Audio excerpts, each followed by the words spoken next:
Assalamu alaikum. Amansыздарбы, урматтуу биздин Унагунда Кежи каналынын көрүүчүлөрү, жалпы эле кыргыз калкым, амансыздарбы? Биз Ош Шапалак унаа базарындабыз. Ар бир адам өзүнүн колунан келген жардамды аябаш керек. Мусулман болгондон кийин сөзсүз түрдө. Кыргыз эли кененпейил, келечекке негизи эле биздин кыргыз бири-бирине колдоо көргөзөбүз эмеспи?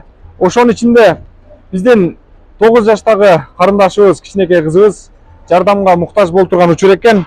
Кайрымдуу адамдардан жардам сурайт. Негизи эле кыргыз калкына кайрылуу учурунда турган учуру аккан оорусуна чалдыгып калыптыр. Ошондуктан сиздерге жакындары жардам сурайт.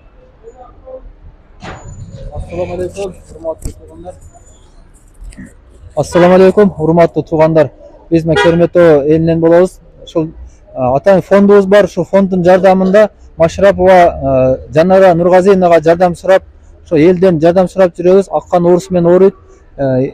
Şu $55.000 керек экен Түркиядан операция кылганга. Ошого баарыңызга колдон келишинче жардам берип коюңуздар суранат элек. Мен дагы жашагым келет аттуу акциясы экен, урматтуу. Жалпы биздин көрүүчүлөр, кыргыз калкым кайдыгер карабастан жогорудагы номерлерге акча которсоңуздар болот. Ар ким өзүнүн салымын кошуп, аз да болсо акча которуп, биздин кызыбыздын, карындашыбыздын келечегине жардам кылып коюңуздар. Акыретте буйруса, сооп менен Кудай Таала сиздерге жардам берет деген ойдобуз. Эч ким оорубасын, эч ким сыркабасын.